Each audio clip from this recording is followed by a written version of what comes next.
தென்கட்சி கோ. சாமிநாதன் ஐயா அவர்களின் இன்று ஒரு தகவல். நகைச்சுவை கதைகள். ஒரு நாள் ஒரு 10-15 பள்ளிக்கூடத்து பிள்ளைங்க தேடிட்டு வந்தாங்க. உங்களை பார்த்துட்டு தான் போகணும், அதுக்காக தான் வந்திருக்கோம்னாங்க. என்ன விஷயம்னு கேட்டோம். நாங்கள்லாம் கூடி ஒரு முடிவு பண்ணியிருக்கிறோம், அதை உங்ககிட்ட சொல்லணும் அப்படின்னாங்க. அதுவும் ஒரு வாண்டு பையன் அதை சொன்னான். என்ன முடிவு அது அப்படின்னு கேட்டோம் ரொம்ப ஆர்வமாக. அதை இப்போ சொல்ல மாட்டோம், எங்களுக்கு பிடிக்கிற மாதிரி ஏதாவது ஒரு தகவல் சொன்னால் அதுக்கப்புறம் நாங்கள் அதை சொல்கிறோம் அப்படின்னா அந்த வாண்டு பையன். சரி, சின்ன பையன்கிட்ட இன்றைக்கி வசமாக மாட்டிக்கிட்டோம் அப்படின்னு நினச்சிக்கிட்டு அவங்களுக்கு தகுந்த மாதிரி ஒரு கதை சொல்ல ஆரம்பித்தோம். அது என்ன கதைன்னா, ஒரு பெரிய காடு, அதில் பலவிதமான மிருகங்கள். அந்த காட்டுக்கு ஒரு சிங்கம்தான் ராஜா. எப்பவும் காட்டுக்கு அது தானே ராஜா. ஒரு பெரிய யானைக்கு இது பொறுக்கலை. என்ன இது, எப்போ பார்த்தாலும் இங்கே சிங்கத்துக்கே ராஜா பதவி கிடைக்கிது, நான்லாம் எவ்வளவு பலசாலியாக இருக்கிறேன், அப்படி இருந்தும் எனக்கு அந்த பதவி கிடைக்கலையே அப்படின்னு தனக்குள்ளே பொறுமிக்கிட்டே இருந்தது. ராஜா பதவியை நினச்சி ரொம்ப ஏக்கம், அதுக்கு பதவி மோகம். இந்த சமயம் பார்த்து ஒரு குள்ள நரி கூட்டம் அதை தேடிட்டு வந்தது. ஐயா பெரியவங்களே, நீங்கள் இந்த காட்டுக்கு ராஜாவாக இருக்க ஆசைப்படுறீங்க, அதில் ஒன்றும் தப்பு இல்லை. ஆனால் அதுக்கு முன்னாடி நீங்கள் எங்கள் கூட்டத்துக்கு கொஞ்ச நாள் தலைவராக இருங்க, அதாவது ராஜாவாக இருங்களேன், உங்களுக்கும் ஒரு ட்ரைனிங் கிடைச்சது மாதிரி இருக்கும் அப்படின்னு சொல்லியிருக்குது இந்த கூட்டம், குள்ளநெறி கூட்டம். இதை கேட்ட உடனே யானைக்கு ரொம்ப சந்தோஷம் தாங்கலை. அதுதான் எப்போன்னு பதவிக்காக காத்துக்கிட்டு இருக்குதே. இருந்தாலும் கொஞ்சம் பிகுவோட, சரி நீங்கள்லாம் இவ்வளோ தூரம் என்னை தேடிட்டு வந்து கேட்கறதுனால மறுக்க முடியல அப்படின்னு ரொம்ப ஏதோ அவளுக்கு சிரமப்பட்டு ஒத்துக்கிறது மாதிரி ஒத்துக்கிட்டது. ஏதோ உங்கள் ஆசைக்கு கட்டுப்படுறேன், கொஞ்ச நாள் உங்கள் கூட்டத்துக்கு ராஜாவாக இருக்கிறதுக்கு சம்மதிக்கிறேன் அப்படின்னுது. உடனே அந்த யானை ராஜ நடை போட ஆரம்பிச்சிட்டுது. யானை சாதாரணமாக நடந்தாவே எப்படி இருக்குங்கிறது நமக்கு தெரியும். அதுவே ராஜ நடை நடந்தால் எப்படி இருக்கும் கற்பனை பண்ணி பாருங்கள். யானை முன்னாடி கம்பீரமாக போய்கிட்டு இருக்குது, தலைவர் இல்லையா, அதனால் குள்ள நரிகள்லாம் ரொம்ப அடக்கமாக அது பின்னாடி அணிவகுத்து போயிட்டு இருக்குது. ராஜா வாழ்க, மன்னர் வாழ்க அப்படின்னு கோஷம் வேற. யானைக்கு தலைகால் புரியல, அவ்வளவு சந்தோஷம். அந்த யானைக்கு செருக்கு, ஆணவம் எல்லாம் ஏற்பட்டு போச்சு. அதுக்கப்புறம் அது தரையை பார்க்குமா, நிமிர்ந்து நடக்க ஆரம்பிச்சுட்டுது. தரையை பார்க்குறதே இல்லை. அப்படி போயிட்டுருக்கிறப்போ ஒரு சதுப்பு நிலத்தில் திடீர்னு காலை வச்சுட்டுது. அவ்வளோதான், கால் உள்ளே போட்டுது. இன்னொரு காலை எடுத்து வச்சுது, அதுவும் உள்ளே போட்டுது. அந்த 2 காலையும் எடுக்கிறதுக்காக அடுத்த 2 காலையும் அழுத்திச்சு, அதுவும் உள்ளே போக ஆரம்பிச்சுட்டுது. இப்போ 4 காலம் வசமாக சேத்துல அழுந்தி போச்சு, எடுக்க முடியல. குள்ள நரிகள்லாம் அதை சுற்றி வந்தது. சிலது சுற்றி நின்று டான்ஸ் ஆட ஆரம்பிச்சுட்டுது யானையை பார்த்துட்டு. இதை யானை பார்த்தது. என்ன இது, தலைவர் நான் தவிச்சிக்கிட்டு இருக்கிறேன், தொண்டர்கள்லாம் சுற்றி நின்று வேடிக்கை பார்த்துக்கிட்டு இருக்கிறீங்க, டான்ஸ் ஆடுறீங்க அப்படின்னு கேட்டுதான். தொண்டர்களே, தலைவர் நான் தவிச்சிக்கிட்டு இருக்கிறது உங்களுக்கு தெரியலையா? இப்போ உடனே உங்கள் தலைவரை காப்பாற்ற வேண்டியது உங்கள் கடமை இல்லையா அப்படின்னு கத்துச்சான் அந்த யானை. குள்ள நரிகளில் ஒன்று முன்னாடி நின்று அந்த யானையை பார்த்து தான், தலைவரே, எங்களுக்கு ரொம்ப நாளாக ஒரு ஆசை, அந்த ஆசையை நிறைவேற்றிக்கிறதுக்காக தான் உங்களை எங்கள் தலைவராக ஏற்றுக்கிறோம்னு சொன்னோம் அப்படின்னு தான். என்ன ஆசைன்னு கேட்டிருக்கு யானை. யானை கறி சாப்பிட்டு பார்க்கணுங்கிறது எங்களுக்கு ரொம்ப நாளாக ஆசை, அது இன்றைக்கி தான் நிறைவேற போகுது அப்படின்னு தான் அந்த நரி. இதை கேட்ட உடனே அந்த யானை அப்படியே மூர்ச்சி ஆகிட்டு தான். நரிகள்லாம் அது மேலே ஏறி குதற ஆரம்பிச்சுட்டு தான்.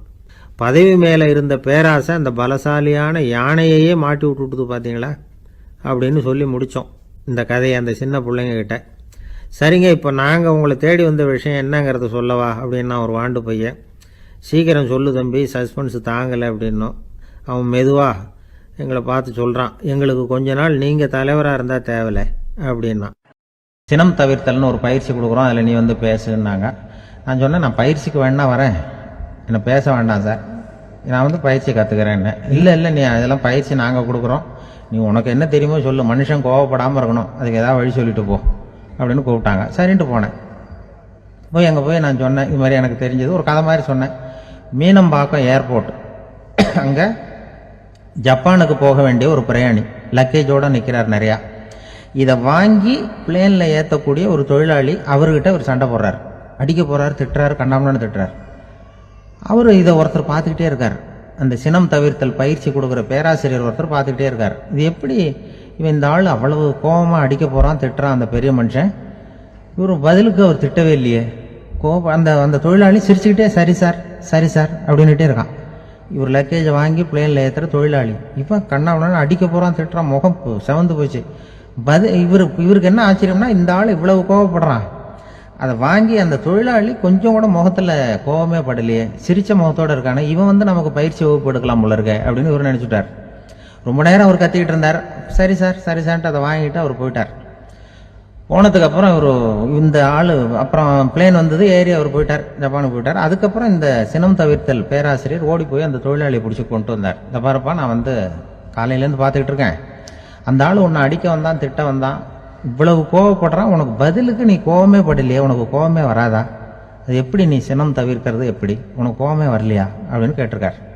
அப்போ அந்த தொழிலாளி சொன்னாரா, அப்படி இல்லை சார், மனுஷன்னு பிறந்தா கோவம் படாமல் இருக்க முடியாது, எல்லாருக்கும் கோவம் வரும், அது அவங்கவுங்க வழியில் டீல் பண்ணுவாங்க, நான் அதை என் வழியில் டீல் பண்ணேன், அவ்வளோதான்.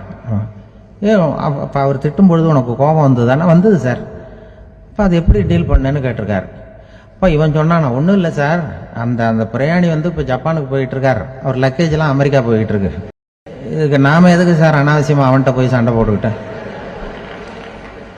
மாற்றி ஏற்றி விட்டா அவன் போய் பார்த்துக்கிறான் எங்கேயாவது, அதுதான் நான் சினம் தவிர்க்கிற வழி அவன் சொன்னாரான்.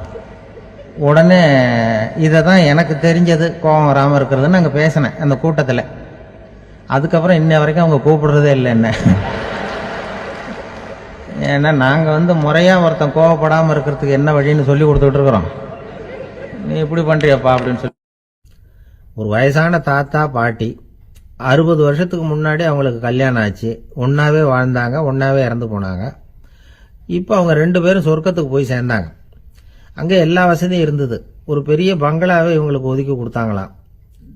இதுக்கு எவ்வளவு வாடகைன்னு கேட்டார் தாத்தா. வாடகையெல்லாம் கிடையாது, இலவசம் அப்படின்னார் அங்கே இருந்தவர். அந்த வீட்டுக்கு பின்னாடி ஒரு பெரிய புல்வெளி இருந்தது, இதில் விளையாட ஏதாவது கட்டணம் உண்டான்னு கேட்டிருக்கார் தாத்தா. அதெல்லாம் ஒன்றும் கிடையாது, பணம்லாம் கட்ட வேண்டியதில்லை அப்படின்னார் அவர். பக்கத்தில் ஹோட்டல் மாதிரி ஒரு பெரிய கட்டடம், உள்ள சாப்பாட்டு மேஜைகள், அது மேலே விதவிதமான பலகாரங்கள், சாப்பாட்டுக்கெல்லாம் எவ்வளவு அப்படின்னு விசாரிச்சாராம் தாத்தா. அதுதான் சொன்னேனே, இங்கே எல்லாமே இலவசம்தான், எது வேணும்னாலும் சாப்பிட்லாம், எவ்வளவு வேணும்னாலும் சாப்பிட்லாம் அப்படின்னாராம். நீங்கள் சொல்கிறீங்க அப்படி, ஆனால் நான் சர்க்கரை சேர்த்துக்கக்கூடாது, உப்பு சேர்த்துக்கக்கூடாது, பாட்டி கையால் எப்பவும் பத்திய சாப்பாடு தான் அப்படின்னாராம் தாத்தா. இதை பாருங்கள், இங்கே உங்களுக்கு அந்த கவலையும் வேண்டியதில்லை, இங்கே நீங்கள் ஸ்வீட்டு சாப்பிட்லாம், காரம் சாப்பிட்லாம், உங்களுக்கு எந்த நோயும் வராது அப்படின்னாராம் அங்கே சொர்க்கத்தில் இருந்தவர். இதை கேட்ட உடனே அந்த தாத்தா பக்கத்தில் நின்ன பாட்டியை பார்த்து கத்தினாராம், அடி பாவி, எல்லாத்தையும் கெடுத்துட்டியே, நீ எனக்கு பத்திய சாப்பாடு போடாமல் கண்டதை திங்க விட்டுருந்தா 10 வருஷத்துக்கு முன்னாடியே நான் இங்கே சேர்ந்துருப்பேனே அப்படின்னாராம்.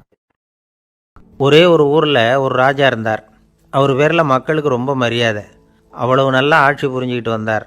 அவருக்கு வயசாகிட்டுது, அதனால் ஒரு நாள் அமைச்சரை கூப்பிட்டார். இதை பாருங்கள், எனக்கு வயசாகிட்டுது, அதனால் இந்த அரச பொறுப்பையெல்லாம் நீங்கள் ஏற்றுக்குங்க அப்படின்னார். அதுக்கப்புறம் ராணியை கூப்பிட்டார். வா, நாம் இனிமேல் இங்கே இருக்க வேணாம், காட்டுக்கு போய் தவம் பண்ணலாம் அப்படின்னு கூப்பிட்டார். இந்த செய்தி மக்களுக்கு அறிவிக்கப்பட்டது. மக்கள் உடனே கூட்டம் கூட்டமாக அரண்மனைக்கு வர ஆரம்பிச்சிட்டாங்க. மன்னரை போய் பார்க்குறாங்க. அரசே, தாங்கள் எங்களுக்கு தந்தை மாதிரி, நீங்கள் காட்டுக்கு போயிட்டால் நாங்கள்லாம் இங்கே எப்படி இருக்க முடியும், எங்களுக்கெல்லாம் எந்த துன்பமும் இல்லாமல் பார்த்துக்கிட்டு வர்றீங்க, இது மாதிரியான ஒரு அரசாட்சி இல்லைன்னா மக்கள் வாழ்ந்து என்ன பயன் அப்படின்னாங்க. இருந்தாலும் என்ன பண்ணுறது, வயசாயிட்ட காரணத்தினால இந்த முடிவுக்கு வர வேண்டியிருக்குது அப்படின்னாரா ராஜா. அப்படின்னா நீங்கள் காட்டுக்கு போக வேணாம், நாங்கள் போகிறோம், நாங்கள் அங்கே போய் தவம் பண்ணுறோம், வழிபாடு பண்ணுறோம், கடவுள் வருவார், அவர்கிட்ட வரம் வாங்கிட்டு வந்துடுறோம் அப்படின்னாங்களாம். அப்படி சொல்லிவிட்டு உடனே எல்லோரும் காட்டுக்கு போனாங்க. நாட்டு மக்கள் எல்லாரும் ஒட்டு மொத்தமாக காட்டில் உட்காந்துக்கிட்டு தவம் பண்ணுறதை பார்த்தார் கடவுள். உடனே புறப்பட்டு வந்தார். எல்லோரும் இப்படி உட்காந்துருக்குறீங்களே, என்ன வேணும் உங்களுக்கு அப்படின்னு கேட்டார். உடனே மக்கள் எல்லாரும் ஒரு குரலில் சொன்னாங்க, சுவாமி, எங்கள் மன்னன் ரொம்ப நாளைக்கு நல்லபடியாக இருக்கணும், அவர் மகிழ்ச்சியாகவும் உடல் நலத்தோடும் இருந்தால் தான் நாங்கள் அமைதியாக வாழ முடியும் அப்படின்னாங்க. சரி, அதுக்கு என்ன செய்யணும் அப்படின்னார் ஆண்டவன். எங்கள் மன்னருக்கு இன்னும் ஒரு 100 வருஷம் ஆயுளை கொடுங்க அப்படின்னாங்க. அவ்வளவு தானே, சரி அப்படியே ஆகட்டும் அப்படின்னு சொல்லிவிட்டு ஆண்டவன் போயிட்டார். மக்கள் மகிழ்ச்சியோடு திரும்பி வந்தாங்க. மன்னா, கடவுள் வரம் கொடுத்துட்டார், நீங்கள் 100 வருஷம் வாழ போகிறீங்க அப்படின்னாங்க. இதை கேட்டதும் ராணி ராஜாவை வணங்கி நான் தவம் செய்ய போகிறேன் அப்படின்னு புறப்பட்டாங்க. உடனே மக்கள் என்ன நினச்சாங்க தெரியுமா? ஐயோ, நாம் ராஜாவுக்கு மட்டும்தானே நீண்ட ஆயுள் வேணும்னு வரம் வாங்கினோம், ராணிக்கு வாங்கலையே, அதுதான் கோபத்தில் புறப்பட்டாங்க போல இருக்குது அப்படின்னு நினச்சி வருத்தப்பட்டாங்க. ஆனால் ராணி நினச்சது அது இல்லை. ராணி போய் தவம் பண்ணாங்க, கடவுள் காட்சி கொடுத்தார். இவங்க கேட்குறாங்க, சுவாமி, ராஜாவுக்கு மட்டும் 100 வருஷம் ஆயுள்னு வரம் கொடுத்துட்டீங்க, அப்படின்னா குடிமக்களும் 100 வருஷம் இருக்கணும். இப்படிப்பட்ட குடிமக்கள் இல்லைன்னா அப்படிப்பட்ட அரசன் இருந்து என்ன பிரயோஜனம் அப்படின்னாங்களாம். ஆண்டவன் பார்த்தார், சரி அவங்களும் 100 வருஷம் வாழ்வாங்க, அது மட்டும் இல்லை நீயும் 100 ஆண்டு காலம் வாழ வரமளிக்கிறேன் அப்படின்னு சொல்லிவிட்டு மறைஞ்சிட்டார். இதில் ஆண்டவன் வர்றதும் மறையிறதும் முக்கியம் இல்லை. இதில் கவனிக்க வேண்டியது ஆள்கிறவனின் விசால மனம், குடிமக்களின் விசால மனம், ஆள்கிறவன் மனைவியினுடைய விசால மனம். இப்படி ஒரு நாடு இருந்துட்டுதுன்னா எப்படி இருக்கும் வாழ்க்கை நினச்சி பாருங்கள். அதனால தான் பெரியவங்கள்லாம் சொல்கிறாங்க, இதய வாசல் திறந்தே இருக்கணும், இதயத்தின் கதவுகளை மூடாதீங்க அப்படின்னு சொல்லுவாங்க. என்கிட்ட ஒருத்தர் சொன்னார், என்னுடைய இதய வாசல் எப்பவும் திறந்தே தான் இருக்குதுன்னார். எதனால் அப்படி சொல்கிறீங்க அப்படின்னு கேட்டோம். டாக்டரே சொல்லிவிட்டார், என்னுடைய இதயத்தில் ஒரு ஓட்டை இருக்குது அப்படின்னு, வால்வு சரியில்லையா அப்படிங்கிறார். இந்த உலகத்தில் நாம் நல்லபடியாக இருக்கணும்னா அதுக்கு முக்கியமாக தேவைப்படுறது 2. ஒன்று செல்வம், இன்னொன்று அறிவு. சரி, இது 2ல் சிறந்தது எது அப்படின்னு ஒரு கேள்வி கேட்டால் என்ன பதில் சொல்கிறது? இதே கேள்வியை ஹஸ்ரத் அலி அவர்கள்கிட்ட கேட்டாங்களாம். அவர் ஒரு பெரிய அறிஞர். கேள்வி கேட்டவங்களும் சாதாரண ஆட்கள் இல்லை, இவங்களும் அறிஞர்கள். ஒரு நாள் ஹஸ்ரத் அலி அவர்கள்கிட்ட 10 அறிஞர்கள் வந்தாங்களாம். ஐயா, நாங்கள் 10 பேரும் உங்ககிட்ட ஒரே கேள்வியை தான் கேட்க வந்திருக்கிறோம், ஆனால் எங்கள் 10 பேருக்கும் நீங்கள் தனித்தனியாக பதில் சொல்ல முடியுமா அப்படின்னு கேட்டிருக்காங்க. அதாவது அவங்க ஒரே கேள்விக்கு இவர்கிட்ட இருந்து 10 விதமான பதில் எதிர்பார்க்குறாங்க. சரி கேளுங்க, என்ன கேள்வி அப்படின்னார் அவர். அப்போ தான் அவங்க கேட்டாங்களாம், செல்வம் அறிவு இது 2ல் சிறந்தது எது? இதுதான் கேள்வி. ஹஸ்ரத் அலி என்ன பண்ணார் தெரியுமா? அவங்கள ஒவ்வொருத்தராக கூப்பிட்டார், ஒவ்வொரு விதமான பதிலை சொல்லி அனுப்புனார். முதல்ல ஒருத்தரை கூப்பிட்டார், சொன்னார், அறிவுங்கிறது தீர்க்கதரிசிகள், ஞானிகள், மகான்கள் இவங்களோட பரம்பரை சொத்து. ஆனால் செல்வங்கிறது கொடுங்கோலரின் ஆயுதம், அதனால் அறிவு தான் சிறந்தது அப்படின்னார். 2வது ஆளை கூப்பிட்டார், உங்ககிட்ட செல்வம் இருந்தால் நீங்கள் தான் அதை காப்பாற்றணும், ஆனால் அறிவு உங்களை எப்பவும் காப்பாற்றும், ஆகவே அறிவு தான் சிறந்தது அப்படின்னார். 3வது ஆளை கூப்பிட்டார், செல்வந்தனுக்கு எப்போதும் விரோதிகள் அதிகம், ஆனால் அறிஞனுக்கு நண்பர்கள் அதிகம், அதனால் அறிவு தான் சிறந்ததுன்னார். அடுத்தவரை கூப்பிட்டார், செல்வம் அடுத்தவங்களுக்கு கொடுக்க கொடுக்க குறையும், ஆனால் கல்விங்கிறது அதிகரிச்சுக்கிட்டே வரும், கொடுக்கறதுனால குறையாது, அதனால் அறிவு தான் சிறந்ததுன்னார். இன்னொருத்தரை கூப்பிட்டார், அறிவுள்ளவன் எப்பவும் அதை அடுத்தவங்களுக்கு வாரி வழங்கிக்கிட்டே இருப்பான், அதனால் அவங்ககிட்ட தாராளத்தன்மை இருக்கும், ஆனால் செல்வந்தன்கிட்ட கஞ்சத்தனம் தான் இருக்கும், அதனால் அறிவு தான் சிறந்ததுன்னார். 6வது நபரை கூப்பிட்டார், செல்வத்தை கள்வர்கள் திருடிட்டு போக முடியும், ஆனால் அறிவை அப்படி திருடிட்டு போக முடியாது அப்படின்னார். 7வது நபரை கூப்பிட்டார், செல்வம் கால ஓட்டத்தில் அழிஞ்சிரும், ஆனால் அறிவை கால ஓட்டம் ஒன்றும் பண்ண முடியாது, ஆகவே அறிவே சிறந்ததுன்னார். 8வது ஆளை கூப்பிட்டு சொன்னார், செல்வத்துக்கு எப்பவும் எல்லை உண்டு, நிறை உண்டு, அளவு உண்டு, கணக்கு உண்டு, ஆனால் அறிவுக்கு அப்படிப்பட்ட எல்லை எதுவும் கிடையாது, அதனால் அதுதான் சிறந்ததுன்னார். அடுத்தவனை கூப்பிட்டார், செல்வம் உள்ளத்தில் உள்ள ஒளியை போக்கிவிடும், இருட்டை உண்டாக்கிவிடும், விரிந்த மனப்பான்மையை குறுகலாக்கிவிடும், ஆனால் அறிவு அப்படி இல்லை, இருண்ட உள்ளத்தில் ஒளியை பாய்ச்சி அதை விசாலப்படுத்துது, அதுதான் சிறந்ததுன்னார். கடைசியாக 10வது நபரை கூப்பிட்டார், செல்வம் மனசில் செருக்கை உண்டாக்குது, ஆணவத்தை ஏற்படுத்துது, அதனால் நானே கடவுள்னு நினைக்கிற அளவுக்கு மனுஷனை தாழ்த்தி விடுது, ஆனால் அறிவு பணிவையும் பண்பாட்டையும் வளர்க்குது, அதனால் அறிவு தான் சிறந்ததுன்னார். ஆக இப்படி 10 பேருக்கும் 10 விதமாக பதில் சொன்னது மூலமாக ஹஸ்ரத் அலி அவர்கள் அறிவு தான் செல்வத்தை விட சிறந்தது அப்படிங்கிறதுக்கு 10 காரணங்களை சுட்டி காட்டியிருக்கார். அந்த அறிஞர் 10 பேர் கேட்ட ஒரே கேள்விக்கு 10 பதில் சொன்னார். நமக்கு வேண்டிய ஒருத்தர் 10 பேர் கேட்ட கேள்விக்கு ஒரே பதில் சொல்லி சமாளித்தார். கேள்வி என்ன தெரியுமா? என்கிட்ட வாங்கின கடனை எப்போயா திருப்பி கொடுக்க போகிற? இதுதான் அந்த 10 பேரும் கேட்ட ஒரே கேள்வி. இந்த மாதம் 26ஆம் தேதி தந்துடுறேன் அப்படிங்கிற ஒரே பதில் சொல்லி அவ்வளவு பேரையும் இவர் அனுப்பி வச்சுட்டாராம். எல்லாரும் போனதுக்கப்புறம் இவரை தனியாக கூப்பிட்டு கேட்டிருக்கிறாங்க. அது என்ன சார் கணக்கு 26ஆம் தேதி, அன்னைக்கு என்ன அதிசயம் நடக்க போகுது அப்படின்னு கேட்டிருக்காங்க. அதிசயம் அன்னைக்கு இல்லை, அதுக்கு நாளே நடக்க போகுதுன்னாராம். விவரமாக சொல்லுங்கன்னு இருக்காங்க. வேறு ஒன்றும் இல்லைங்க, 26ஆம் தேதி தானே எல்லாரையும் வர சொல்லியிருக்கிறேன், அதுக்கு நாளே நான் புறப்பட்டு தலைமறைவாயிட போகிறேன் அப்படின்னாராம் ரொம்ப பெருமையாக. அளவுக்கு மிஞ்சினால் அமிர்தமும் நஞ்சு அப்படின்னு சொல்லுவாங்க. அது உண்மைதான். ஒருத்தருக்கு அளவுக்கு மீறிய புகழ் வந்துட்டுதுன்னு வச்சுக்கோங்க, அது கூட ஆபத்தாக போயிடுறது உண்டு. பழங்காலத்துல எல்லாம் கிரேக்க தேசத்தில் ஒரு பழக்கம் உண்டாம். அதாவது யாராவது ஒருத்தரை நாடு கடத்தணும்னா அதுக்கு ஒரு வழி உண்டு. அதாவது ஒருத்தரை நாடு கடத்தணும்னு மக்கள் விரும்புகிறாங்கன்னு வச்சுங்களேன், அவர் பேரை ஒரு மண்பாண்ட ஓட்டுச்சில்லில் எழுதி அதை ஒரு குறிப்பிட்ட பொது இடத்துல போட்டுற வேண்டியது, அவ்வளவுதான்.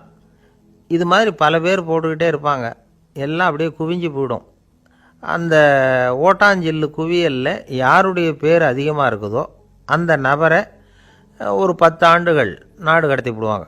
இது அந்த ஊர் வழக்கமாக. ஒரு நாள் அந்த குவியலுக்கு பக்கத்தில் ஒரு ஆள் நின்றுக்கிட்டு இருக்கிறான். அவன் கையில் ஒரு ஓட்டாஞ்சில்லு வச்சுருக்கிறான். அதில் யாரோட பேரையோ எழுதணும், எழுதி அந்த இடத்துல போடணுங்கிறது அவன் ஆசை. ஆனால் அவன் படிக்காதவன், அதனால் எழுத தெரியல. யாராவது அந்த வழியாக வர்றாங்களான்னு பார்த்துக்கிட்டே நின்றுக்கிட்டு இருந்தான். ஒரு பெரியவர் வந்துக்கிட்டு இருந்தார். அவர்கிட்ட ஓடினான். கையில் இருந்த மண்பாண்ட சில்லை கொடுத்தான். ஐயா, இதில் ஒரு பேர் எழுதி கொடுங்களேன்னா. அந்த பெரியவர் அதை வாங்கி கையில் வச்சுக்கிட்டு, என்ன பேர் எழுதணும் சொல்லு அப்படின்னா. இவன் சொன்னான், அரிஸ்டைடிஸ் அப்படின்னு எழுதுங்க அப்படின்னா. இதை கேட்டதும் அந்த பெரியவருக்கு அதிர்ச்சி.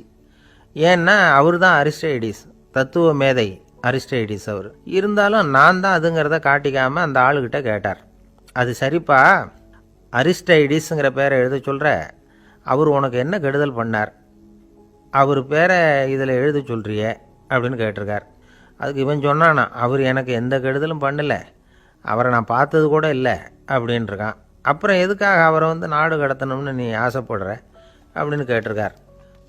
இப்போ அந்த ஆள் சொல்கிறான், அரிஸ்டைடஸை பற்றி எல்லாரும் பேசுகிறாங்க, அவர் ரொம்ப நல்லவர், அவர் ஒரு பெரிய அறிவாளிங்கிறாங்க, அவர் ஒரு பெரிய வள்ளல், பேரறிஞர், இப்படி எல்லாரும் சொல்கிறத கேட்டு கேட்டு எனக்கு ரொம்ப அலுத்து போயிட்டுது, அதனால தான் வெறுப்பாயிட்டேன் அப்படின்னு நானும். இதிலேருந்து என்ன தெரியுது? நாம் நல்லவனாக இருக்கிறதுல ஒன்றும் இடைஞ்சல் இல்லை. ஆனால் நம்மளை நல்லவன் நல்லவன் எல்லாரும் சொல்ல ஆரம்பிச்சிட்டாங்கன்னு வச்சுக்கோங்க, அப்போ இடைஞ்சல் ஆரம்பம்னு அர்த்தம். எதுவுமே அளவுக்கு மிஞ்சி போகாமல் பார்த்துக்க வேண்டியது ரொம்ப அவசியம். அளவுக்கு அதிகமாக ஆசைப்படாதவங்களில் ஆப்ரஹாம் லிங்கனும் ஒருத்தரான். அவர் ஒரு தடவை தன்னுடைய நண்பர்கள்கிட்ட பேசிக்கிட்டு இருந்தாராம். ஒருத்தர் கேட்டிருக்கார், ஒரு மனுஷனுக்கு கால்கள் எவ்வளோ உயரம் இருக்கணும் அப்படின்னு கேட்டாராம். இதுக்கு ஆப்ரஹாம் லிங்கன் சொன்னாராம், அது என்ன, இடுப்புலேருந்து தரையை தொடுற அளவுக்கு உயரம் இருந்தால் போதும் அப்படின்னாராம். துருக்மேனியாவில் அஷ்காபாத் அப்படின்னு ஒரு நகரத்தில் ஒரு புவியியல் விஞ்ஞானி இருந்தார். அவர் ஒரு நாய்க்குட்டி வளர்த்தார். ஒரு நாள் முன்னிரவு நேரம் ஒரு மேஜைக்கு முன்னாடி உட்காந்து அந்த விஞ்ஞானி ஏதோ கணக்கு போட்டுக்கிட்டு இருக்கிறார். அவருக்கு ஒரு சின்ன பெண் குழந்தை, அது தொட்டிலில் தூங்கிட்டு இருக்குது. அந்த நாய்க்குட்டியும் ஒரு மூலையில் படுத்து அது பாட்டுக்கு தூங்கிட்டு இருந்தது. ஒரே அமைதி. அந்த நேரத்தில் திடீர்னு அந்த நாய்க்குட்டி துள்ளி எழுந்திரிச்சிது. நேராக குழந்தைகிட்ட ஓடிச்சு. அந்த குழந்தைய அது போட்டிருந்த ட்ரெஸ்ஸோடு சேர்த்து கவ்வி தூக்குச்சு. தூக்கிக்கிட்டு வாசல் பக்கம் ஓடிச்சு. நாய்க்குட்டி குழந்தைய கவ்வி தூக்க முடியுமாங்கிற சந்தேகம் உங்களுக்கு இல்லையா? நீங்கள் நம்ம ஊர் நாய்க்குட்டியவே பார்த்து பழக்கப்பட்டிருக்கீங்க, அதனால் நம்புறதுக்கு சிரமமாக இருக்கும். அந்த ஊர்லெலாம் அது ரொம்ப ஸ்ட்ராங்காக இருக்கும், ஒரு ஏதோ கண்ணுக்குட்டி மாதிரி இருக்கும். விஞ்ஞானி அதை பார்த்துட்டார். உடனே அந்த நாய்க்கு வெறி பிடிச்சிட்டுதுன்னு முடிவு பண்ணிவிட்டு தன்னோட கை துப்பாக்கியை எடுத்துக்கிட்டு ஓடி வந்தார். அவர் வெளியில் நாய்க்குட்டி எங்கே அப்படின்னு பார்த்து தேடுறார். அந்த நேரத்தில் அந்த வீடு இடிஞ்சு விழுது. காரணம் பூமி அதிர்ச்சி. இப்படி பூமி அதிர்ச்சி உண்டாக போகுதுங்கிறது அந்த நாய்க்குட்டிக்கு முன்னாடியே தெரிஞ்சு போச்சு. அதுதான் குழந்தைய தூக்கிட்டு வெளியில் ஓடி வந்திருக்குது. அது மூலமாக அந்த குடும்பத்தையே காப்பாற்றிருக்குது அந்த நாய்க்குட்டி. இந்த சம்பவம் நடக்கிறதுக்கு 3 நாளைக்கு முன்னாடியே சில பிராணிகளுக்கு இப்படி நடக்க போகுதுங்கிறது தெரிஞ்சிருக்குதான். ஆமாம், அந்த நகரத்தில் 3 நாளைக்கு முன்னாடியே பாம்பு, பல்லி இதெல்லாம் அது தங்கியிருந்த வலையை விட்டு வெளியில் ஓடி வந்துட்டுது. அதே மாதிரி அங்கே இருந்த புறாவெல்லாம் பறந்து போயிடுச்சான். இதே மாதிரி யுகோஸ்லோவியாவில் கூட ஒரு நகரம், அங்கே ஒரு நாள் ராத்திரி ஒரு மிருக காட்சி சாலையில் திடீர்னு ஒரு பெரிய கலவரம், கூச்சல், குழப்பம். அங்கே இருந்த கழுதை, புலி, யானை, பறவை எல்லாம் கண்ணாபின்னான்னு கத்த ஆரம்பிச்சுட்டுது. நேர் யானை அதுக்குன்னு போட்டிருந்த தடுப்பையே தாண்டி குதித்து வெளியில் வந்துட்டு தான். மறுநாள் தான் எல்லாருக்கும் விஷயம் புரிஞ்சுது. அடுத்த நாள் காலையில் அங்கே பூமி எதிர்ச்சி உண்டாயிட்டுது. இப்போ பாருங்கள், அதாவது மனுஷனை போய் தீர்க்க தரிசி அது இதுன்னு சொல்லிகிட்டு இருக்கிறோம். இவனை விட அது பரவாயில்லைன்னு தோணுது. அதாவது மிருகங்கள் ஒன்று நடக்க போகுதுங்கிறத முன்னாடியே புரிஞ்சுக்குதே. சரி, இதெல்லாம் எப்படி அது முன்கூட்டி புரிஞ்சுக்குது? அதுதான் படைப்பு ரகசியம். அதை கண்டுபிடிக்கிறதுக்கு தான் மனுஷன் வந்து ஆராய்ச்சி பண்ணிகிட்டு இருக்கிறான். விஞ்ஞானிகளோட ஆராய்ச்சியெல்லாம் ஒரு பக்கம் இருக்கட்டும், வீட்டுக்குள்ளேயே சில ஆராய்ச்சி பண்ணி பாருங்களேன். இப்போ சில யோசனை சொல்லி அதை சோதனை பண்ணி பாருங்க அப்படின்னு ஒருத்தர் சொன்னாராம். அதாவது இப்போ மழை வருமா வராதா அப்படின்னு தெரிஞ்சுக்கணுமா, உடனே ஒரு பூனைக்குட்டி பின்னாடியே மெதுவாக போய் அது என்ன செய்யுதுன்னு கவனித்து பார்க்கணும். பூனைக்குட்டி தன்னோட பாதத்தினால சுகத்தில் வந்து அப்படி கீறிக்கிட்டு இருக்கும். அப்படி கீறினா கண்டிப்பாக மழை வரும். சில சமயம் பூனைக்குட்டி அப்படியே மல்லாந்து படுத்துக்கிட்டு பாதத்தை உயர தூக்கும், அப்படியும் இப்படியும் புரளும். இப்படி செஞ்சதுன்னா அன்னைக்கும் மழை இருக்காது. அதனால் முன்னாடி இருந்தது மழை வர்றதுக்கு அறிகுறி, இது மழை இல்லைங்கிறதுக்கு அறிகுறி. பறவைகள், பிராணிகள் இதுகளோட நடவடிக்கைகளை பார்த்துட்டு அதையெல்லாம் அடிப்படையாக வச்சு தான் காலநிலையை கண்டுபிடிக்கிற கருவிகளை கண்டுபிடிச்சிருக்கிறாங்க.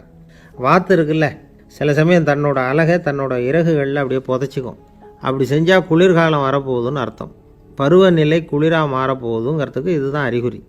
சிட்டுக்குருவி இருக்குதுல்ல, அதெல்லாம் புழுதியில் உழுந்து புரளும், சிறகுகளை வந்து படபடன்னு அடிச்சுக்கும். அப்படி செஞ்சால் மழை வரப்போகுதுன்னு அர்த்தம்.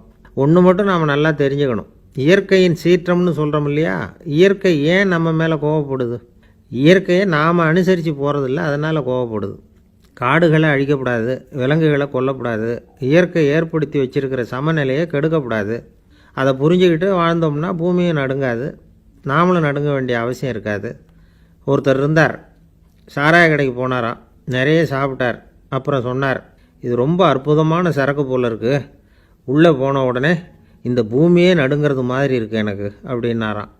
இதுக்கு கடைக்காரர் சொல்லியிருக்கார், நீங்கள் சாப்பிட்டது வெறும் பச்சை தண்ணி தாங்க, இப்போ ஏற்பட்டிருக்கிறது நிஜம் பூமி அதிர்ச்சி அப்படின்னாராம். ஒரு பெரிய பியானோ கலைஞர் வியன்னாவில் இருந்தார். ரொம்ப புகழ்பெற்ற இசை கலைஞர் அவர். இங்கிலாந்து மகாராணி விக்டோரியா அவருடைய சங்கீதத்தை கேட்கணும்னு ஆசைப்பட்டாங்க. அவரை அரண்மனைக்கு கூப்பிட்டாங்களாம். பியானோ வாசிக்க சொல்லி கேட்டாங்களாம். இவரும் ரொம்ப பிரமாதமாக வாய்ச்சி காட்டியிருக்கார். உடனே பாராட்டி பரிசுகள்லாம் கொடுத்து அனுப்புனாங்களாம். அந்த இசையை கேட்குறதுல அரசிக்கு ரொம்பவும் ஆர்வம் உண்டு. அதனால் அதுக்கப்புறமும் அந்த கலைஞர் அடிக்கடி அரண்மனைக்கு வர வேண்டிய அவசியம் ஏற்பட்டது. ஏன்னா அரசி கூப்பிட ஆரம்பித்தாங்க. இவர் போகணும், அங்கே இசை நிகழ்ச்சி நடத்தணும். இவர் அங்கே பாடி வாசிக்கிறது உண்டு. ஒரு தடவை வந்து மகாராணி அவரை பார்த்து, உங்கள் நாட்டு தேசிய கீதம் பாடுங்களேன் அப்படின்னு கேட்டாங்களாம்.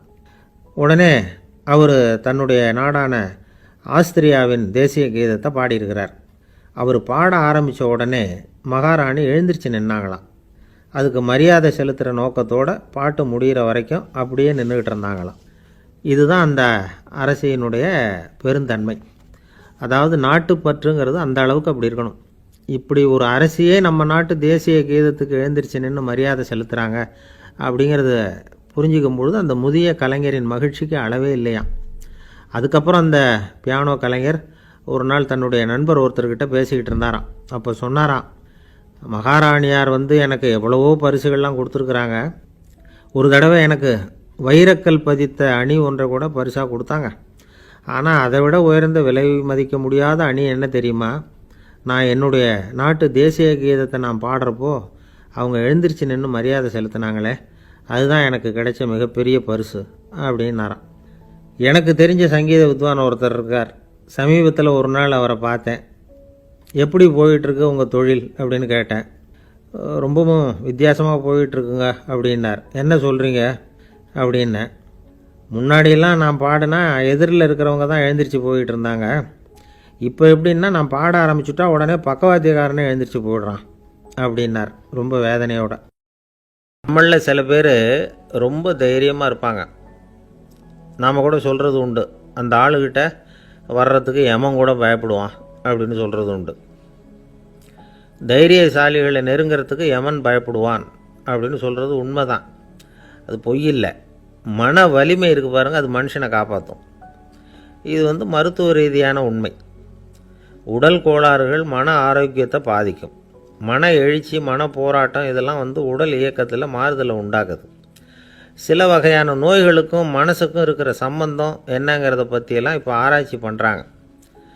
ஆஸ்மா, மூட்டு வலி, பெருங்குடல் அழற்சி, உயர் இரத்த அழுத்தம், சோரியாசிஸுங்கிற தோல் வியாதி, வயிற்று புண்ணு, இந்த தைராய்டு நச்சுத்தன்மை, இது மாதிரி நோய்களை உண்டாக்குறதுல மனசோட பங்கு என்னங்கிறத பற்றியெல்லாம் ஆய்வு பண்ணி பார்த்துருக்குறாங்க. எதுக்கு எடுத்தாலும் சோர்ந்து போகிறது, தோண்டு போகிறது, இப்படிப்பட்ட மனவாகு, அதோட யாரும் நமக்கு உதவ முடியாது அப்படிங்கிற மனோபாவம், கைவிடப்பட்ட மனநிலைமை, இதெல்லாம் நோயோட தீவிரத்தை ரொம்ப அதிகரிக்க செய்யுதான்.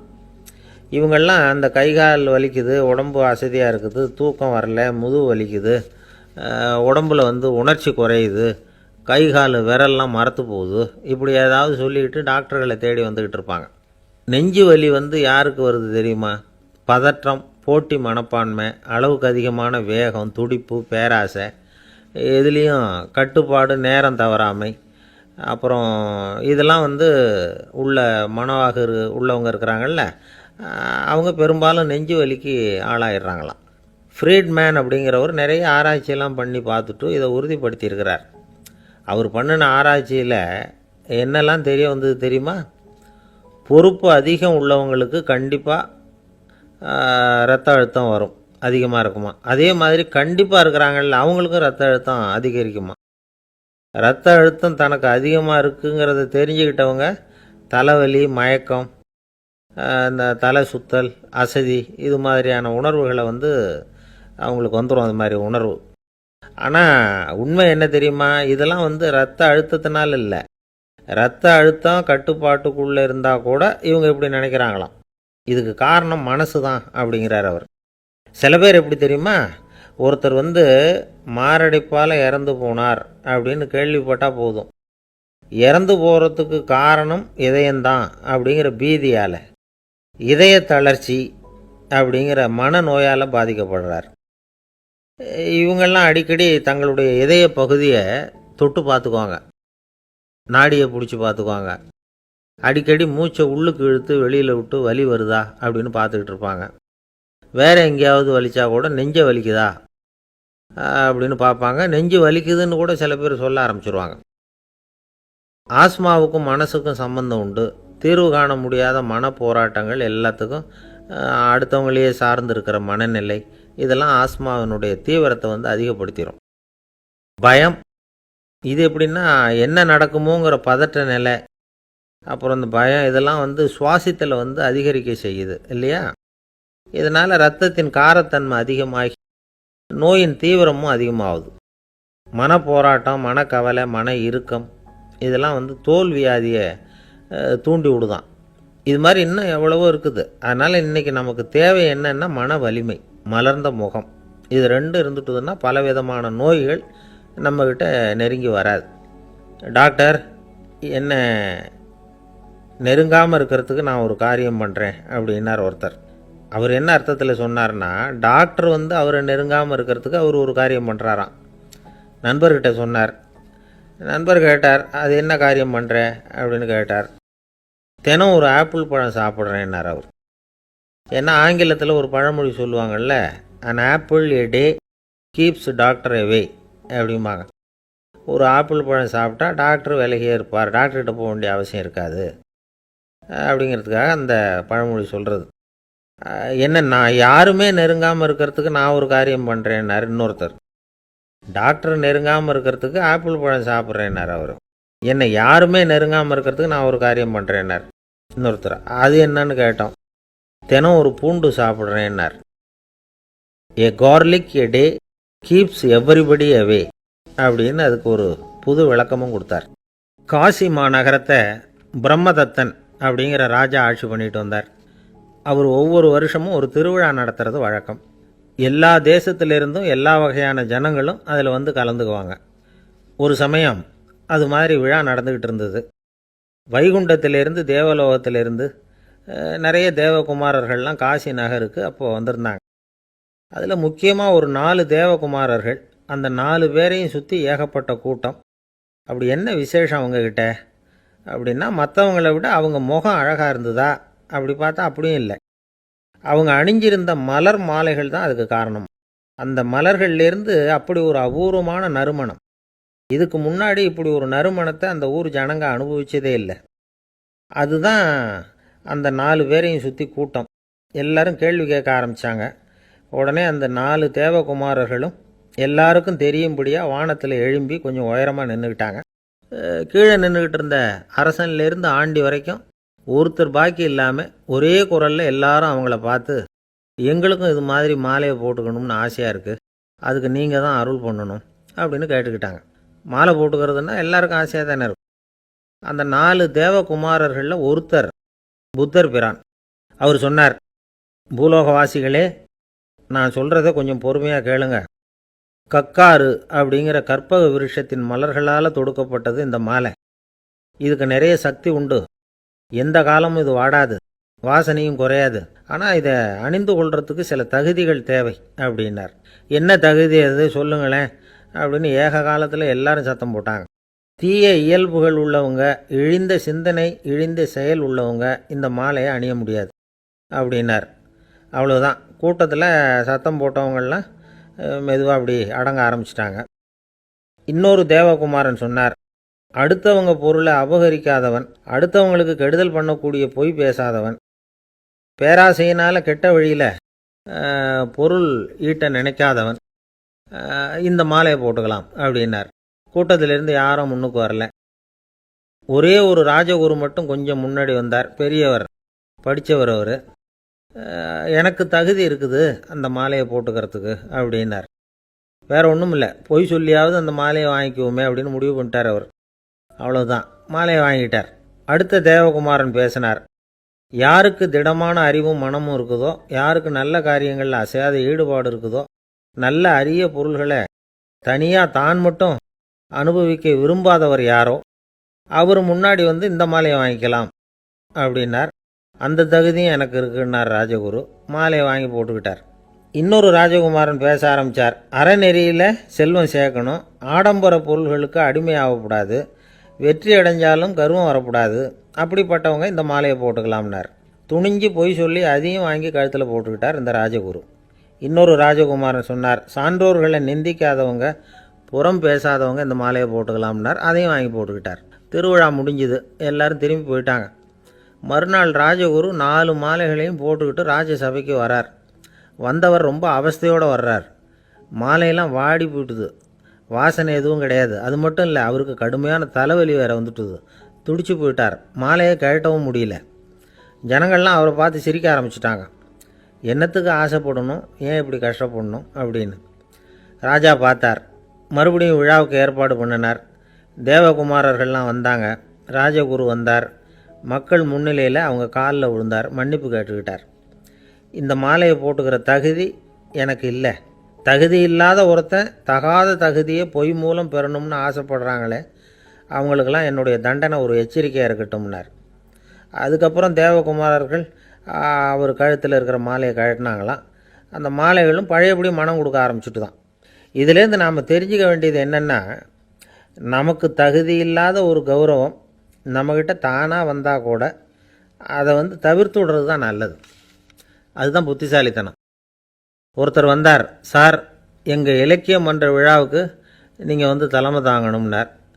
உடனே இவர் சொன்னார், பேச்சாளர், சார், இலக்கியத்தை பற்றி பேசுகிற தகுதி எனக்கு இல்லையே அப்படின்னார். உடனே அவர் கூப்பிட வந்தவர் சொன்னார், அந்த தகுதி உங்களுக்கு இல்லைங்கிறது எங்களுக்கும் தெரியும் சார், அதனால தான் உங்களை தலைமை தாங்க கூப்பிட்றேன் அப்படின்னார். அது சரி, தலைமைன்னா அதுக்கு இவர் என்ன தான் அர்த்தம் பண்ணுறாருன்னு தெரியல. ஒரு ஜென் துறவி, அவருக்கு ரொம்ப வயசாகிட்டுது, கடைசி காலம். நண்பர்களெல்லாம் கூப்பிட்டார். நண்பர்களே, நான் வித்தியாசமான முறையில் சாகணும்னு ஆசைப்பட்றேன், அதுக்கு ஏதாவது யோசனை சொல்லுங்களேன் அப்படின்னு கேட்டாராம். நண்பர்கள் சிரித்தாங்க. என்ன பேச்சு பேசுகிறீங்க, சாவறதுங்கிறது என்ன விளையாட்டு கத்தனமான காரியமா அப்படின்னு கேட்டிருக்காங்க. அந்த துறவி கொஞ்ச நேரம் யோசனை பண்ணார். அப்புறம் கேட்டாராம், இது வரைக்கும் யாராவது நடந்துக்கிட்டே இறந்துருக்குறாங்களா அப்படின்னாராம். எல்லாரும் இல்லைன்னாங்களாம். ஒருத்தர் மட்டும் சொல்லியிருக்கார், அப்படியும் ஒருத்தர் இறந்துருக்கிறதாக ஒரு கதையில் படிச்சிருக்கிறேன். ஒரு ஞானியால் தான் அப்படியெல்லாம் செய்ய முடியும் அப்படின்னு அவர் சொன்னாராம். சரி, அப்படின்னா அந்த முறை நமக்கு வேணாம், நின்றுக்கிட்டே யாராவது உயிரை விட்டுருக்காங்களா அப்படின்னு விசாரித்தாராம். அப்படியும் ஒருத்தர் இறந்துருக்கிறார் அப்படின்னாங்களாம். மறுபடியும் அந்த துறவி யோசனை பண்ணியிருக்கிறார். ஏதாவது வித்தியாசமான முறையில் நாம் போகணும் அப்படிங்கிறது அவருடைய விருப்பம். மனிதன் எப்படி வாழ்கிறானோ அப்படி இறப்பது தான் நல்லது. சரி, யாராவது தலைகீழாக யோகம் செய்யும் நிலையில் இறந்துருக்கிறாங்களா அப்படின்னு விசாரித்தாராம். நண்பர்கள் சிரித்தாங்க. தலைகீழாக நின்னபடி இறந்ததாக நாங்கள் கேள்விப்பட்டதே இல்லை, அது முடியாத காரியம் அப்படின்ட்டுருக்காங்க. இப்போ அந்த துறவிக்கு திடீர்னு உற்சாகம் வந்துட்டுது. உடனே எழுந்திரிச்சார், தலைகீழாக நின்னார், அப்படியே உயிரை விட்டுட்டார். அவ்வளோதான். அந்த மடாலயத்தில் ஒரே குழப்பம். எப்படி அவரை கீழே இறக்கி படுக்க வைக்கிறது அப்படின்னு புரியல. இப்படி உயிர் விடுறதை பற்றி அவங்க இதுவரைக்கும் கேள்விப்பட்டதும் இல்லை. உண்மையிலேயே இவர் இறந்து தான் போனாராங்கிறதும் தெரியல. சோதித்து பார்த்தாங்க. இதய துடிப்பு, நாடி துடிப்பு எல்லாம் நின்று போயிருந்தது. இவர் எப்பவும் இப்படி தான், என்ன பண்ணுறது இப்போது அப்படின்னு சொல்லி எல்லோரும் குழம்பிக்கிட்டு இருக்கிற சமயத்தில் ஒரு பெரிய ஒரு யோசனை சொன்னார். இந்த துறவியோட மூத்த சகோதரி பக்கத்து மடாலயத்தில் இருக்கிறாங்க, அவங்கள இங்கே அழைச்சிட்டு வந்தால் ஏதாவது வழி கிடைக்கும் அப்படின்னார். அந்த அம்மாவுக்கு 90 வயசு. அழைச்சிட்டு வந்தாங்க. ஒரு குச்சியை ஊன்றிக்கிட்டு அப்படியே மெதுவாக நடந்து வந்தாங்க. தம்பி தலைகீழாக நின்று உயிர் விட்டு இறக்கிறத பார்த்தாங்க. தம்பின்னு கூப்பிட்டு பார்த்தாங்க, ஒன்றும் காணோம். உடனே என்ன பண்ணாங்க, தன்னுடைய கைத்தடியால் தம்பியோட உடலை ஒரு தட்டு தட்டினாங்க. ஏப்பா, சாகிறப்பவும் உன்னுடைய குறும்புத்தனத்தை விடலையா? இப்படியாடா சாகிறது, ஒழுங்காக செத்து தொலை அப்படின்னாங்களாம். அவ்வளவுதான். உடனே அந்த துறவி திரும்பி நேராக நின்னார். அக்கா, கோவப்படாத, நான் ஒழுங்காக சாகிறேன், எப்படி செத்தா என்ன, எல்லாம் எனக்கு ஒன்று தான் அப்படின்னு சொல்லிவிட்டு அப்படியே தரையில் படுத்து உயிரை விட்டாராம். அதுக்கப்புறம் அந்த அம்மா கோலை கையில் எடுத்துக்கிட்டு அப்படியே திரும்பி கூட பார்க்காம அவங்க பாட்டுக்கு போயிட்டாங்களாம். மரணத்தை ஒரு விளையாட்டாக ஆக்கிய அந்த துறவிக்கு வாழ்க்கையே ஒரு விளையாட்டாக தான் இருந்திருக்குது. எந்த நோக்கமும் இல்லாமல் செயல்படுறதுன்னா என்னங்கிறதும் அவருக்கு தெரிஞ்சிருக்குது.